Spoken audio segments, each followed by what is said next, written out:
On this show of St. Louis in Tune, we're going to return to civility. We're also going to talk to Lizzie Watt. She is performing in Gloria, A Life, out at the New Jewish Theater. We're going to talk a little bit more about Gloria Steinem, our word for the day, and some humor.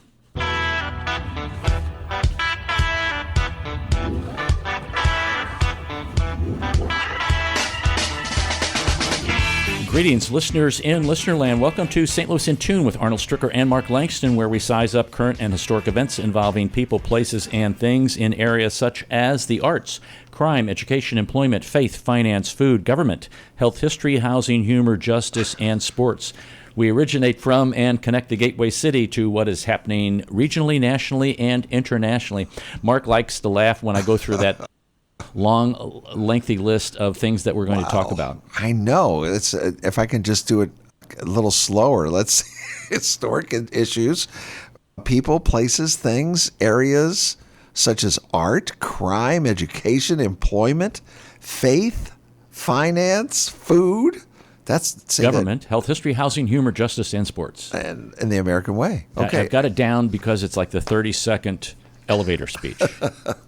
It's great, and it's true. We do all of that. We do all of that, and we always return to civility, and it's important, folks, that you be civil with your neighbor, with the person you're driving with, maybe the person who's driving towards you, or any person that you interact with. Here's a good one.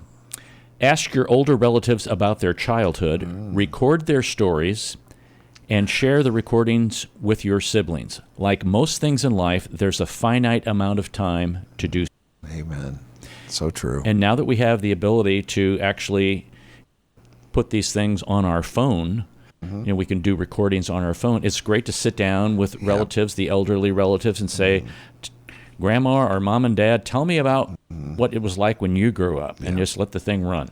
I missed a lot of that with my mom towards the end of her time with us here on Earth. She was, I don't know what it was. There was one, I'll never forget, one month when she just started just regurgitating so much about what was going on. I'm sitting there going, I want to record this. I wish I could write this down. And the Asian community seems to do this more than any other that I've heard. But they will add like a parent house or something, or a parent area of the house, and they're very big on generations within the same, under the same roof. So you have many different generations. You have the young, the middle-aged kids, and then the old, and everyone is together, all these different generations coming together, learning from each other, and I think it's a wonderful way to keeps families together. Yeah, sure does. Okay. We're going to keep you together with our guest that we're going to be talking to. You come upon a variety of performances, whether it be film or theater or music, that we'd like to on this show promote. And Lizzie Watt, she is a freelance performer. She's a director, theater educator. She's also the managing director of the Tennessee Williams St. Louis Festival. Oh, yeah. And she is performing in Gloria, A Life, out at the New Jewish Theater. She holds a Master's in Fine Arts and Theater Contemporary Performance. She's a freelance director, as I mentioned. She's taught at New York University's Experimental Theater. She's also taught at COCA, a variety of other places. And she is an author also. And wow. I guess best of all, she's a native St. Louisan. I'll be darned. Lizzie, welcome to St. Louis in Tune. Thank you so much. I'm really glad to be here. So we won't ask you that question. We'll bypass that. Of course, Mark may interrupt and say... What do you mean? What high school did she go to? I proudly went to Brentwood High School. Oh, Brentwood. Yeah. We hadn't heard that one before. No, I haven't heard. And Brentwood is not a big school district, No. but a fun one, really, from what I hear. It was really small. There were only about 50 of us in my graduating class, right. But it was a really wonderful place to be a teenager. I've heard that a lot. Where I'm in Maplewood, right adjacent to you, and my wife was on the school board for years, and she'll talk about how both Maplewood and Brentwood are just very small, intimate, I think, very neighborhood-like a school district. So good for you. That's great. I like the smaller schools myself, but that's just me. So tell us a little bit about this play. It's very interesting. Gloria, A Life. As I've done a little research, there's 2 acts. And tell us about the person that you play. Sure. I'll just give you a little overview, and then I'll tell you about what I get to do. The play is tracking Gloria Steinem's life and all the different influences on her life. And that, I think, has been one of the most beautiful things about the process is a lot of people know Gloria Steinem and her history as a writer, as a lecturer, as a political activist, and, of course, as a feminist organizer. But we don't always know as much about the people who really brought her to the forefront, who helped give her a voice. And so in this play, we get to hear the voices of Dorothy Pittman Hughes and Wilma Mankiller is one of the characters I play. Bella Abzug. We get to hear all these different voices that were all a part of that time, and that's been really beautiful to open up that world of really the second wave of feminism.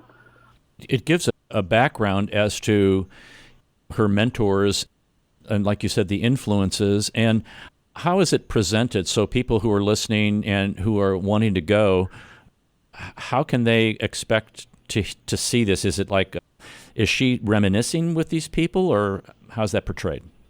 Yeah, it's very direct. It's very open and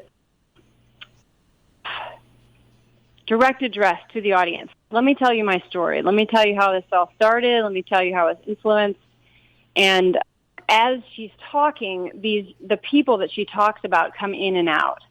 So there's the amazing Jenny Ryan, who is playing Gloria herself, and then there's a group of 6 of us who get to play all the other roles. And so each of us plays between 10 and 15 other roles throughout the course of the play. Wow. And our costume designer, Michelle Friedman-Seiler, has given us these simple pieces to help transform us. And then we do physical and vocal work to shift characterization so that you get this glimpse of these people from our past. Now, it's interesting that the second act, this talking circle, and this is a variety, folks, so you understand there's going to be a variety of people that swing into the second act who are actually going to be having a conversation. And I'll let you pick this up, Lizzie, but I want to mention that the play is being performed at the New Jewish Theater through June the 18th, and you can get tickets at the box office, 314-442-3238, but we'll talk more about that. So how does this guest responder talking circle kind of thing work? Yes. It's written into, a lot of times people will do a talk back at the end of a theater performance and let the audience ask the performers questions. This is not like that. This is really an opening up of the circle.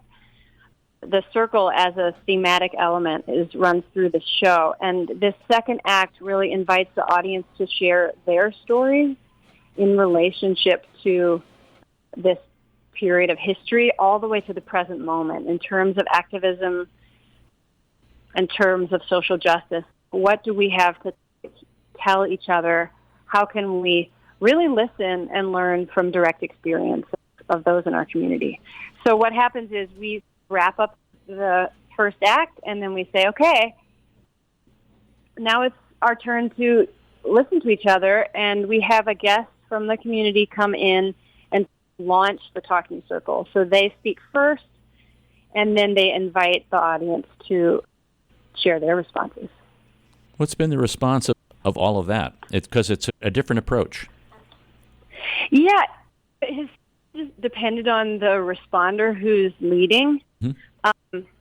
In one case, we had Senator Tracy McCreary, and the conversation, she told a little bit of her story, and then the conversation to some degree was like about activism, and people spoke up about the way they were active in their community. Other times it's been more like someone shares a personal story about what it was like for them in the 50s or 60s, and then it launches one story after another, personal tales about, for instance, a woman who was married for years and ran the finances of her home and took care of the house and did, basically managed the whole home life, and then was divorced and could not buy a house, could not get credit, had all these roadblocks in her way, even though she was a professional human being who had skills and knowledge and intellect and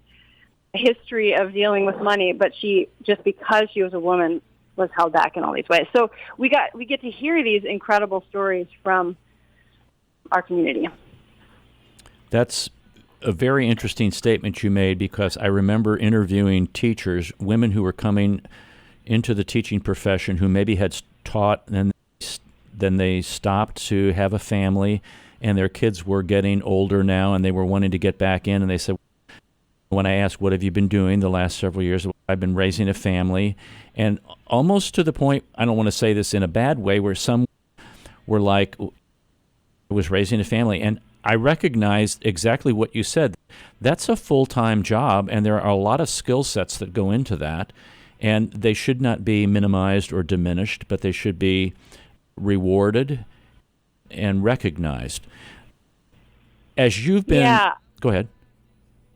I just think it points to some of the contradictions that we have in our country, just around like valuing children in this huge way on one side, and on the other side, devaluing teachers, and who are often majority women, low, wage differences, not being able to get an income that can support a family. There's all these contradictions that we're wrestling with. And even as a modern day, a woman who grew up in the 80s, 90s, in myself still having these stories of injustice, it feels like, wow, we've grown, we've progressed, and also we're still dealing with this stuff. Have you, in your opinion, have we digressed in any way? I don't think so. This is the meat of the play, I think. It's history, and then how it's impacting right now. So I feel like all of these stories are part of the fabric. So has being in this play and performing, has that, I know that it's validated some things for you, I'm presuming that, but has it changed anything or brought different perspectives to you? For sure.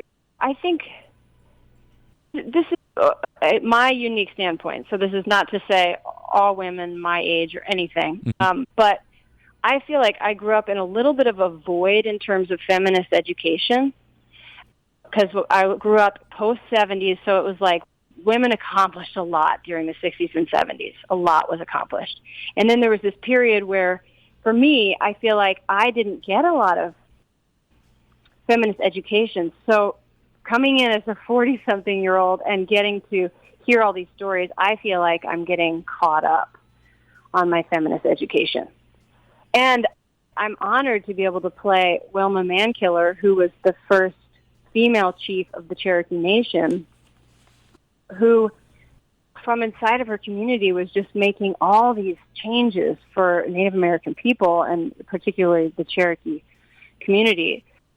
So it's just huge. It's huge to hear these stories and get to tell them and get to embody Wilma Mankiller, like an incredible piece of American history. And you have, if I may delve into that, you have a little Native American background yourself, correct? I am a member of the Wyandotte Nation of Kansas, yes. And explain what that means to people, because they may not understand exactly what you just said. I don't know what it means to people in general. For me, it's a part of my heritage, family history. Mm-hmm. It's a part of my heritage. It's a part of various members of my family in to different degrees. One of the things I think is really incredible about the Wyandotte Nation is that they don't measure your Wyandotte-ness according to your percentage of how much Wyandotte are you, how pure are you. It's really about your alignment with the Wyandotte Nation, and I think that's a really powerful thing for me as a young person raised in a Christian household, to be able to come through that and come back to my Wyandotte roots and say, this wasn't a part of my upbringing, but I can reclaim it. And I can say, I want that to be a part of my narrative. I want those principles, those paradigms to be guiding me through my adult life. So that's been many years now, 20 years of me coming to reclaim that side of me. I have a very active uncle, Richard Zane Smith, who has taken on learning Wyandotte. He now teaches Wyandotte, the language, to the people. He's a potter. My cousin Jamie Zane Smith is a potter. They're very directly growing those roots, nurturing those roots themselves. And I respect that in huge ways. So they're my heroes. It's really given you, from what I've been listening to you talk about, between that and also the play, it's filled some gaps in your life and shored some things up and gave you a little more well-rounded understanding of humankind to do some of the things that you do, whether it's through educating or performing or directing or things like that. That's my viewpoint of that. And I can see that. How much of a role does that play? Like when you're a director, like when you're the managing director for the Tennessee Williams Festival, and we've had Carrie on several times talking about that, and I know her in a social way also. But how much influence does all of that come to play when you start doing what you do for a living? I'll tell you, I'll jump to being a director because I think there's this idea, there's often in the culture in the theater world, in the industry, this competitive nature and this ego, there can be a lot of ego involved. And I think one of the ways that me being a heart-driven person, a person who wants to open up to my community, to listen and to think about the back and forth between me and the members of my team or my community, it has shifted the way I think about directing. So I think of myself as a guide.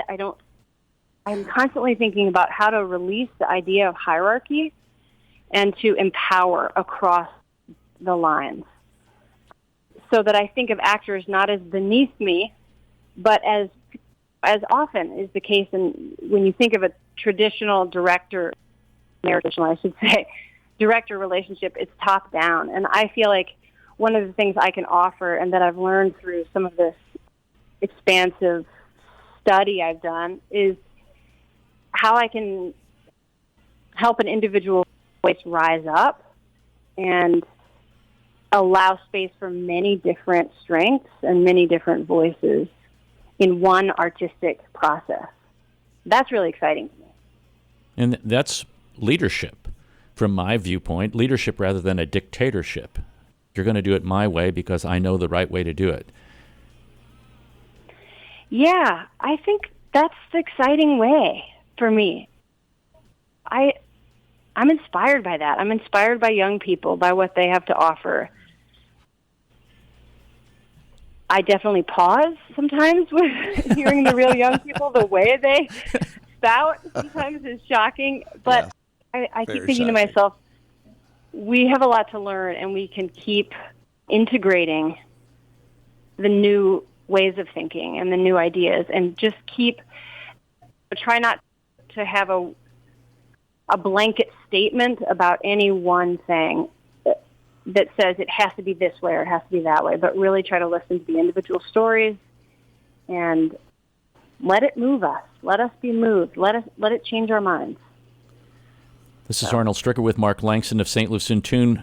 We're talking to Lizzie Watt about her performance in Gloria Alive. And piggybacking on that, when you were a budding young actor, were you afforded that opportunity?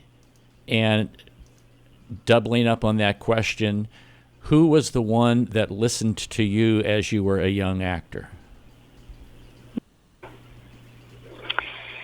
I had a couple incredible women who really empowered me. One was Anita Littman/Grunman, teacher at Brentwood High School. Just saw something in me and kept giving me the opportunity to express something that I think is beyond just me, but is like an ability to channel or empathize to such a degree that I can channel a variety of characters with my whole heart. So that was that influence. And then I had an incredible professor in undergrad named Cookie Ewing in Memphis, Tennessee. She just, gosh, she was a powerful lady. She is a powerful lady. She's still around. She really believed passionately in committing completely to something and really working from the heart. If you're not telling a story with your heart, why are you telling it? Mm-hmm. We don't need more of the same. We need people to really try to communicate something. And I have never forgotten that. She influences me every day, probably. That's a very valuable thing, what you just said. If your heart's not in it, it's not going to come out that with anything.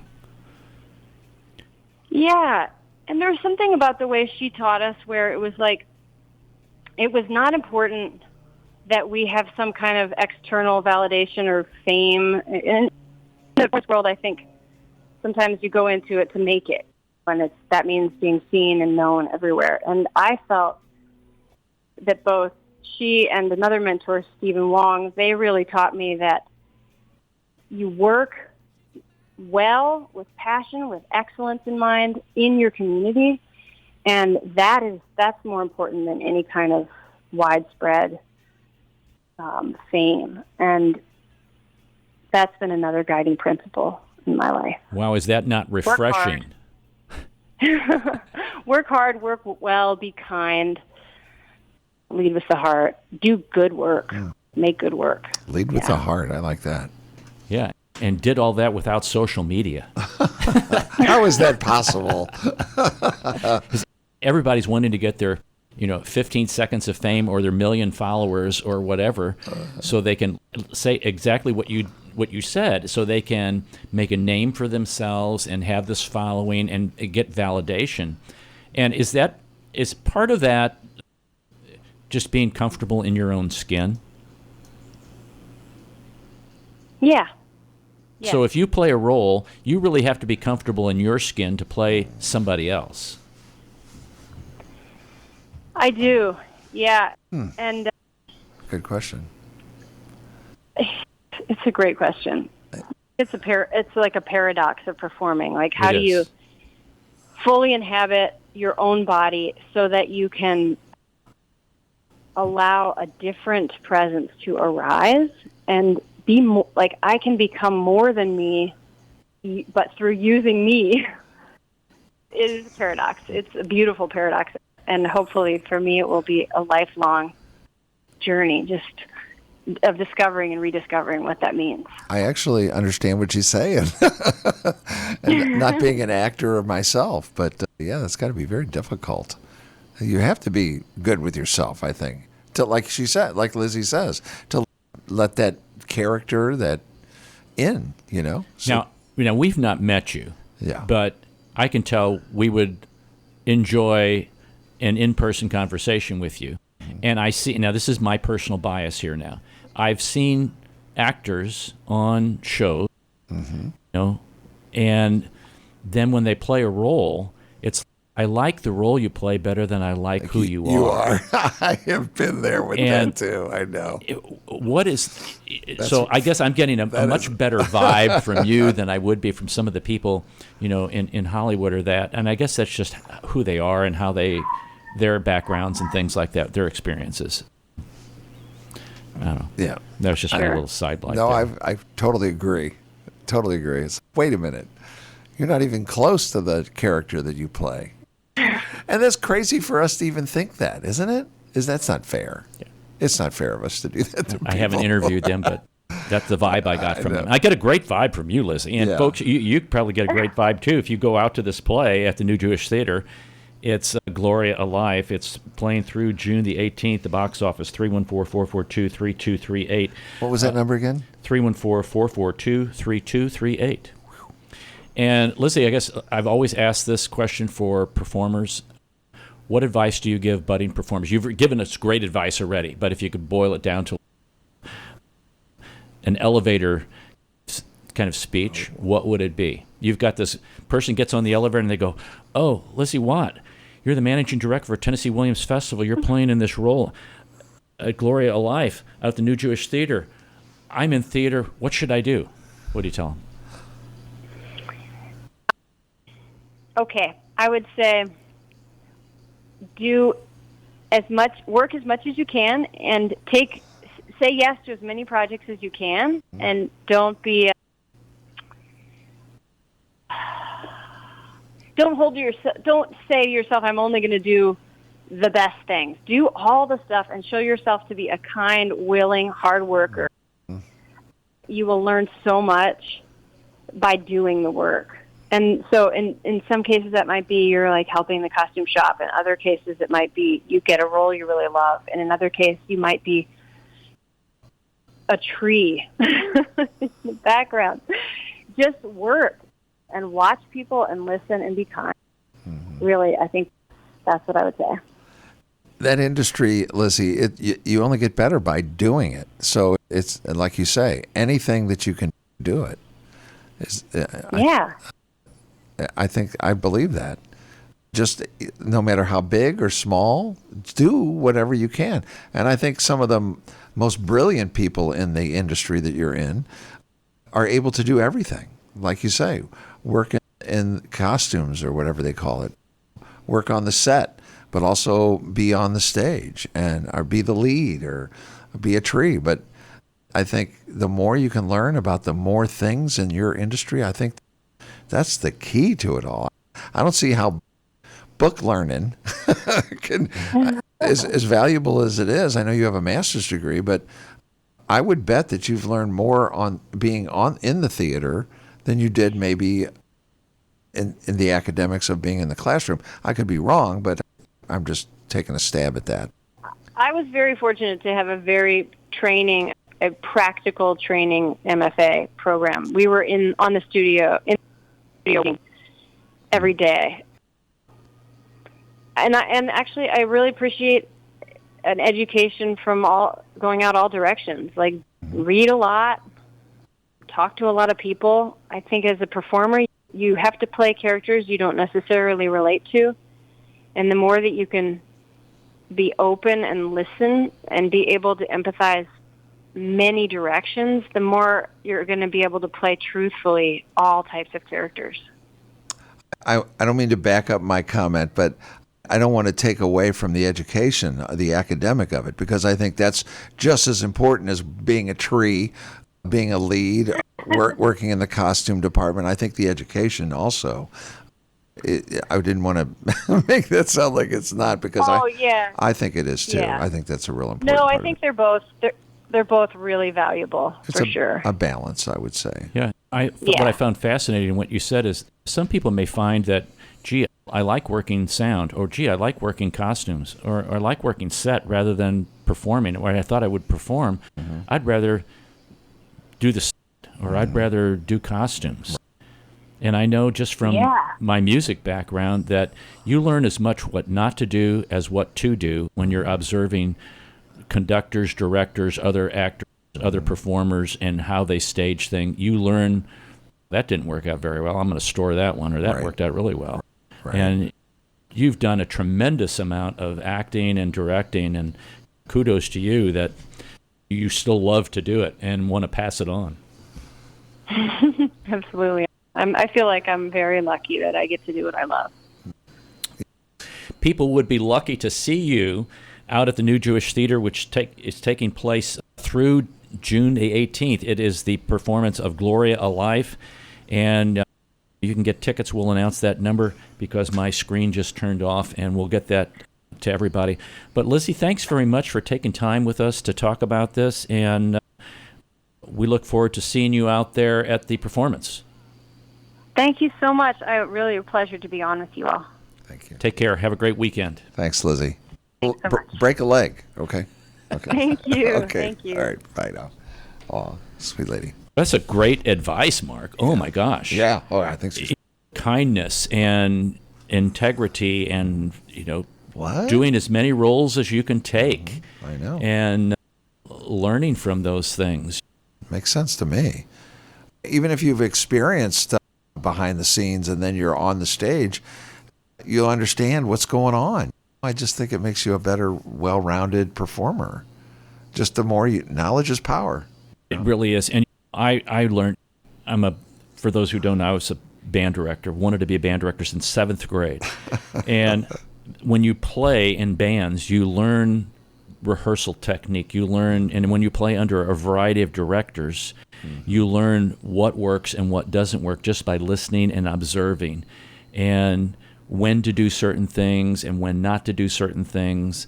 And I can imagine that if you have the opportunity to be an actor under some really fine directors or some mentors, you can watch how they stage things, how they interact with people. It's all, you're absorbing, you're just a sponge. And if you're not paying any attention to that stuff, you're really missing out on how to become more refined in your profession and in your craft. Amen. So I'm not worthy. So we're going to take a break. We'll be back for our next segment of the show. This is Arnold Stricker with Mark Langston of St. Louis in Tune on the U.S. Radio Network.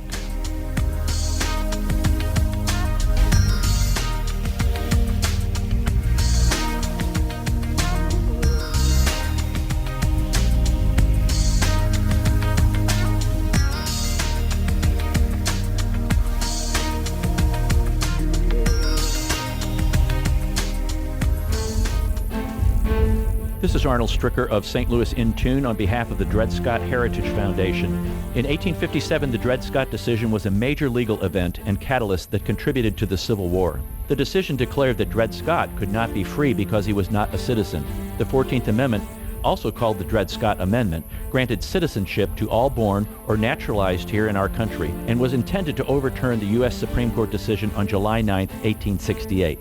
The Dred Scott Heritage Foundation is requesting a commemorative stamp to be issued from the U.S. Postal Service to recognize and remember the heritage of this amendment by issuing a stamp with the likeness of the man Dred Scott. But we need your support and the support of thousands of people who would like to see this happen. To achieve this goal, we ask you to download, sign, and share the one-page petition with others.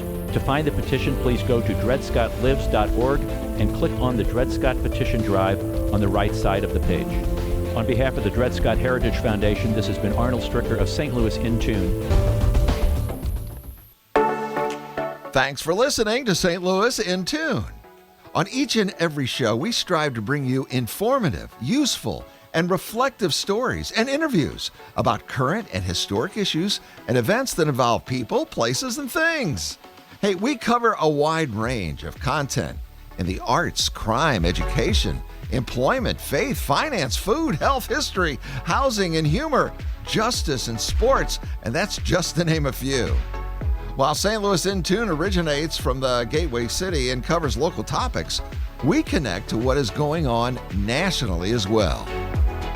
If you missed any of our previously aired programs of St. Louis in Tune, simply visit stlintune.com. That's stlintune.com. There you'll find every show from our first to our most current. Use the search engine and look for a show that might interest you. And if you have an area that you'd like us to examine deeper, let us know. Just drop us a line at stlintune@gmail.com. That's stlintune@gmail.com. St. Louis in Tune, heard Monday through Friday on the usradionetwork.com. And many great stations around the U.S. and, of course, right here in St. Louis. Our website again is stlintune.com. stlintune.com.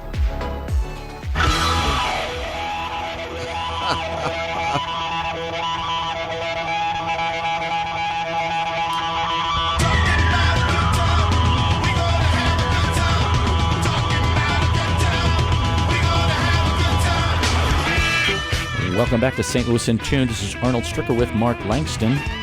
The phone number for the box office at the New Jewish Theater, 314-442-3238. 314-442-3238, box office at the New Jewish Theater.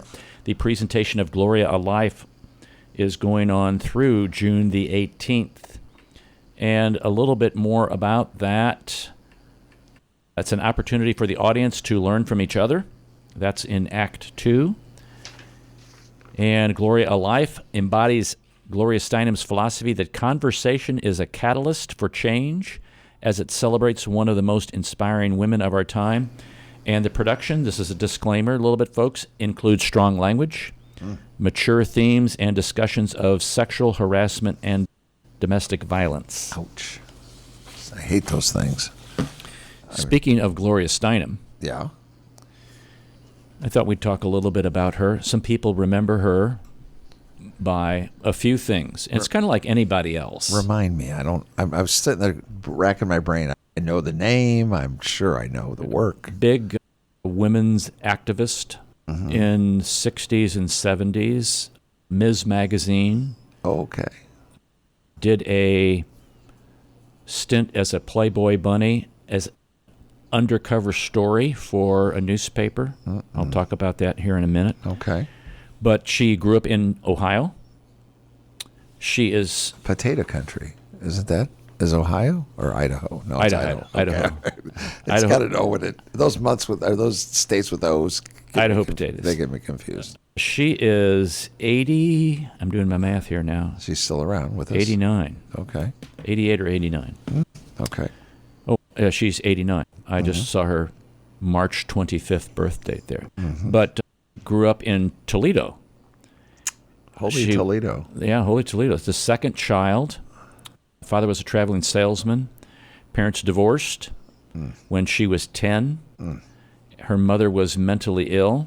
She had to take care of her mom. She graduated high school and went to Smith College in Massachusetts and studied government, of all things. Wow.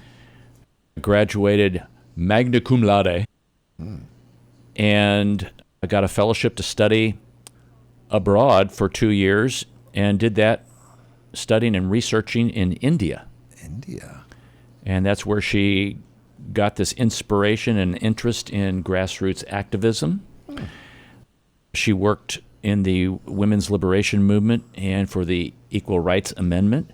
She started her professional career as a journalist in New York, did freelance pieces for various publications, and then it was tough in the late 50s and 60s. She admits to getting what would be called plum assignments when men ran the newsrooms and women were mainly secretarial kinds of behind-the-scenes kind of people. She wanted to do a quote-unquote woman's page, like a lifestyle, and do some female-centered or fashion topics. And what years were those? The late 50s and 60s. Wow, she was ahead of her time then. Yeah, and when she suggested political stories to the New York Times Sunday magazine, the editor said, "I don't think of you that way." So she gained national attention in 1963 when Show magazine hired her to do an undercover report on the working conditions at the Playboy Club. She wrote an expose, "I was a Playboy bunny," and went into everything related to that. She struggled to be taken seriously as a journalist after that assignment. And she helped found New York Magazine, where she became the editor and political writer. Wow. And still is on that board. She also first publicly spoke in 1969 about legalizing abortion in New York State. She promoted some feminism and engagements within the women's movement in the 1970s. There was a feminist activist took over the Ladies' Home Journal, and they staged a takeover, arguing that the magazine only offered articles on housekeeping but failed to cover women's rights and the women's movement.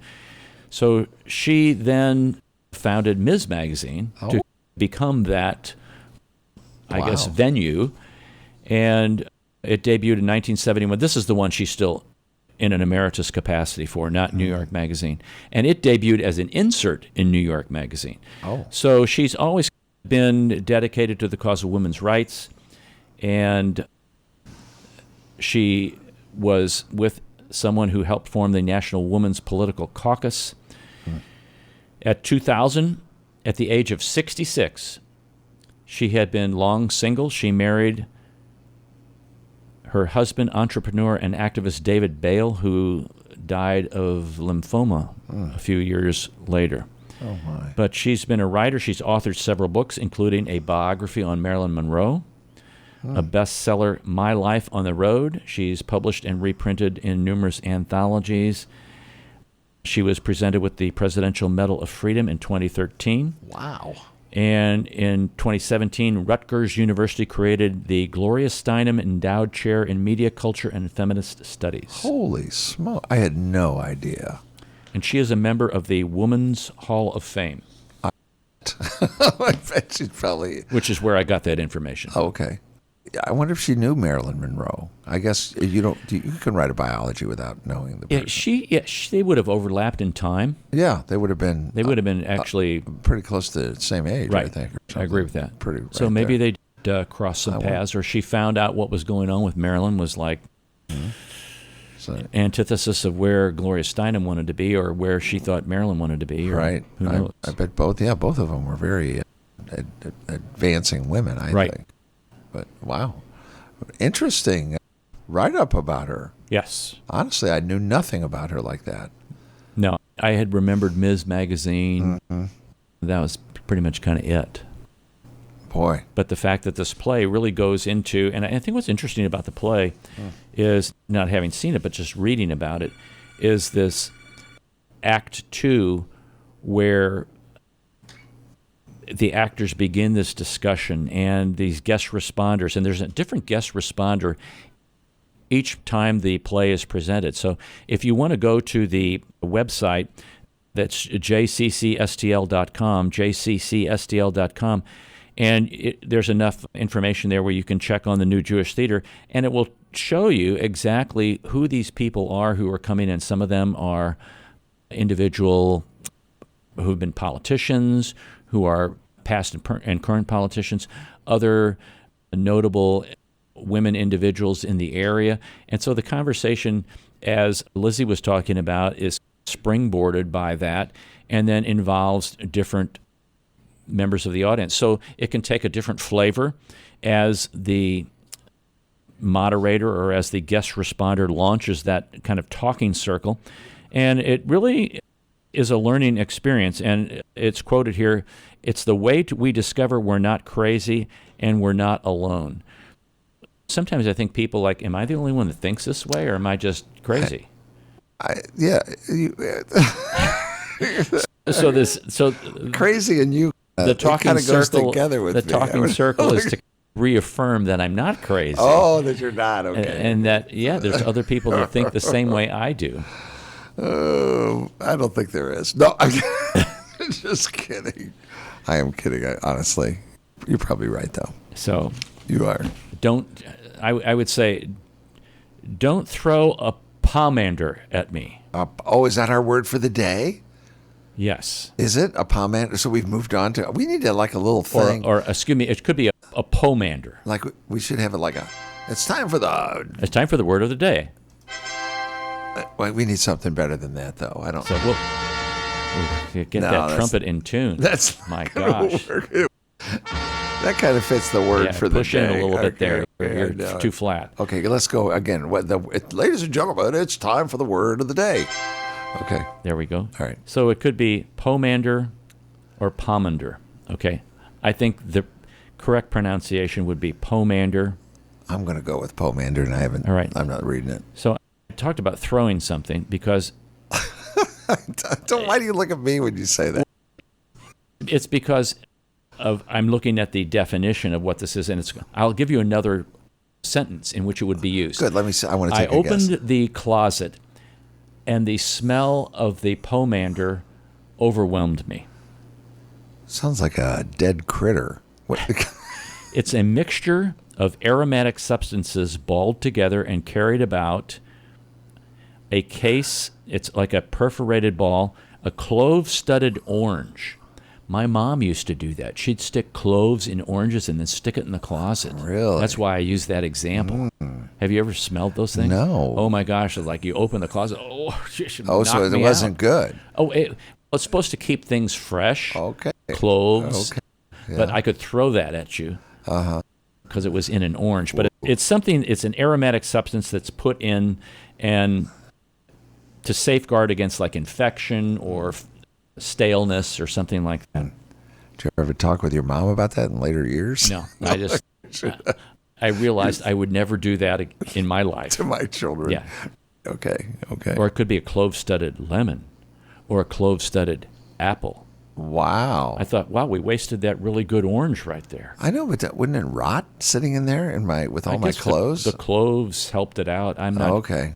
I don't know. I don't mean to. It's beyond me. Your mom had good reason for it. She did. I'm sure she did. She did. A pomander. A pomander. Pomander. Pomander. Sounds like a salamander. A pomander. Yeah. It's just this. So if you see like a cachet would be a pomander. Oh my goodness! Wow. I'm getting into another word. Here he is. Look, folks, he's academic. He's throwing. The ladies would have a cachet of things in their undergarment drawer to keep them smelling fresh. A pomander in there. That's right. They could put a pomander in there. I know. Throw a pomander in there. Just don't use cloves in an orange. Wow. No. Let me see. Hold on. No, don't do that.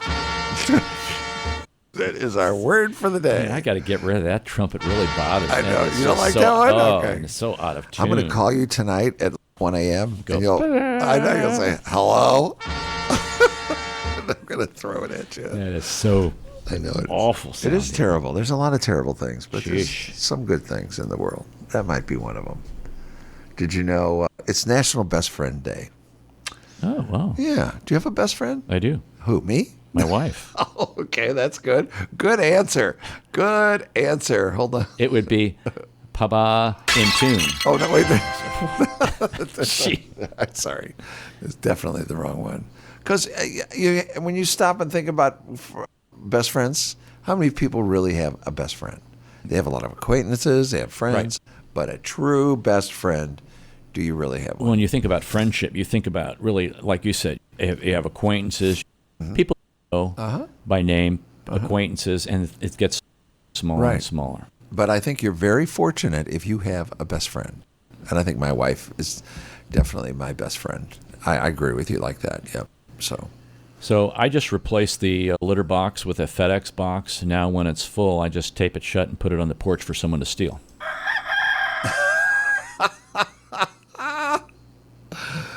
What? Your fingers have fingertips, but your toes don't have toe tips. Yet you can tiptoe, but not tip finger. Oh, my. Wow. Two boys were sitting on the back of a pickup truck, and one says, "Does your family say a prayer before you eat food?" The other one says, "Nope, we're Italian. My mom knows how to cook." I love it. Thank you very much. Wow. That's actually really good. Folks, if we have a new puppy, and he's 10 months old. Oh, boy. But if you've ever experienced this, and people who have had puppies, you will know what I'm going to say.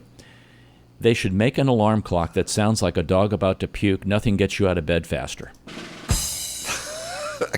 Sound of a cat puking. That too. It doesn't work. And a big hairball. Yep. Our Wi-Fi wasn't working last night, so I sat and chatted to the missus for a change. I'm surprised to hear she no longer works at Woolworths. Wow. Are there any Woolworths around anymore? No. Okay. That's just check it. Okay, that's part of the joke. Yeah. Okay. Wife said, "Our new neighbors are so in love. He kisses her, strokes her hair, and hugs her. Why don't you do that?" "Because I don't know her that well yet."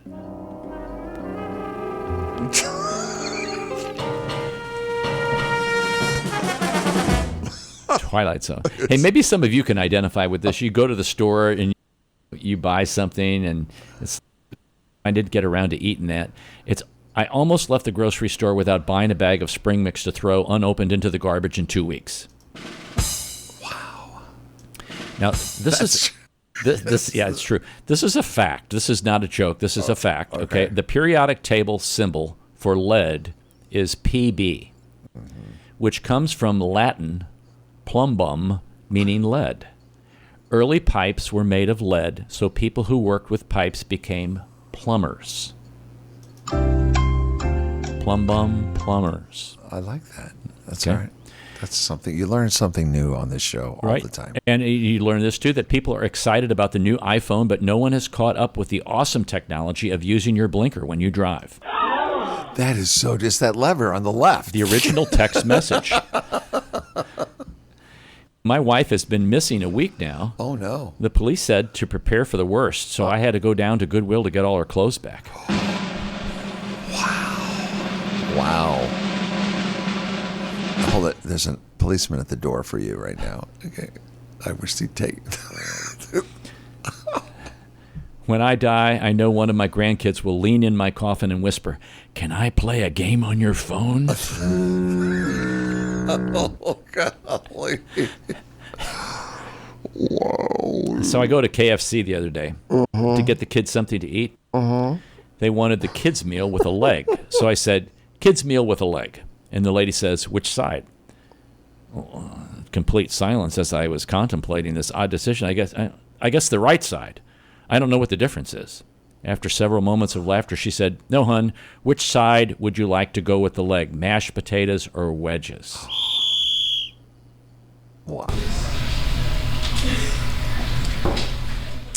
That's terrible. So there's So these bad. eggs that are sitting around this plate of this fried egg. Yeah. It says, he died last Friday. Thank God he wasn't beaten. Don't worry, he went over easy. He's now on the sunny side. He's definitely in a better plate. Oh, my. What?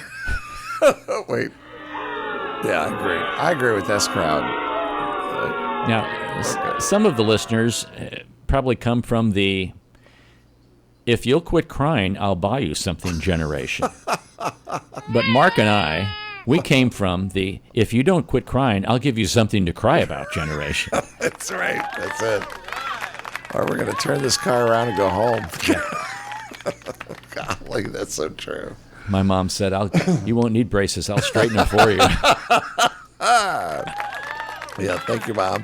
So I had a friend ask me the other day, "I thought you were dieting." And I said, "I am." And they said, "You just had 3 donuts."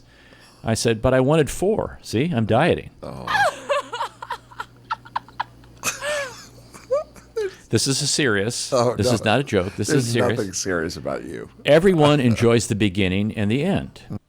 It's where everyone cheers you on. But the middle is where the winning happens. It's where you have to cheer yourself on. Master the middle, and start and finish will take care of themselves. That's good. I like that. Take a bow. Take a bow. Good. I'm glad you're bowing. Sometimes I like to, this is a woman's advice here, sometimes I like to mess with my husband and hide his stuff where he can't find it. Like I put his shoes in the shoe closet, his jacket on the hanger, and his keys on the key hook. And that hit him from him. Yep. Okay. Now, these are some interesting kind of things you might get from people who have been around a while. They've lived in the country maybe, and I don't want to say wives' tales kind of things. Okay. All right. Take your bananas apart when you get home from the store. If you leave them connected at the stem, they ripen faster. Now, you had mentioned aluminum foil. Tin foil. Tin foil. All right, aluminum. No hats, though. Okay. Store your open chunks of cheese in aluminum foil. It will stay fresh much longer and not mold. Who knew? I never knew that. Oh, here's a good one. More? Because when I will smell strawberries and tomatoes, and somebody said, "Well, what are you smelling for?" And do they smell like strawberries or tomatoes? If they don't, I don't buy them. Peppers with 3 bumps on the bottom are sweeter and better for eating. Peppers with 4 bumps on the bottom are firmer and better for cooking. Ooh, now That's a really you good could one. write a cookbook on that. Yeah. Yeah. Add a teaspoon of water when frying ground beef. It will help pull the grease away from the meat while cooking. I remember that one. Oh, I like that. I like that. And we've had a joke about eggs, but this is really about eggs. This is something for real. To really make scrambled eggs or omelets rich, add a couple of spoonfuls of sour cream cheese or heavy cream in, and then beat them up. That makes sense. But I like curdy scrambled eggs. And you know how to make curdy scrambled eggs? No. Is you really low heat. Really low heat. Never. And you put that on, and you have a spatula, and you're constantly moving them. And they'll curd up like cottage cheese a little bit. I really like curdy scrambled eggs. There it is again. I know it. Yeah. And then there was the Magnus Chord Organ Big Book of Easy Funeral Hits. Simple one-finger grief chord chart.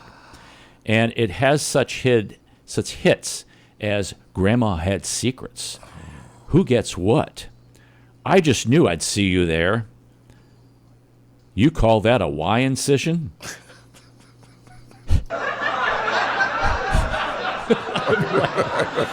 This changes nothing.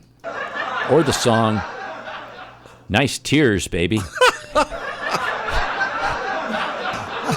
How about this one? Did he always have that there? It's so bad. Or Shut Up and Mourn. or the last one, That's Over. Oh my goodness for that. Wow, that's really bad stuff. Stop laughing, you guys. Come on. So they won't quit. Oh, I'm crying. Okay, wait. This is no, I'm crying. I can't find it. All right. Oh, mercy. Lord. Hands on those buzzers, please. Please don't pop those buttons. I want to know what I'm taking home, Art Fleming. Really? No, sorry. Sorry. No, that's not it. What am I You will taking? receive some parting gifts from us. Thank you so very much. Yeah, we There got we parting go. gifts for you. Mercy, you got to All right. take my So you will glasses receive off. some parting gifts from us. Thank That's you right. so very much. I feel sorry. Well, folks, we're going to stop with that right now and hope you haven't had an accident listening to Is this that enough? driving your car. Oh, Man, tough room. thanks for listening, folks. Don't forget when the Martians invade. There's only one race, the human race, and every one of us have different characteristics and is uniquely valuable. Yep. St. Louis in Tune is a production of Motif Media Group and the U.S. Radio Network. For St. Louis in Tune co-host Mark Langston, I'm Arnold Stricker. Remember, walk worthy and let your light shine.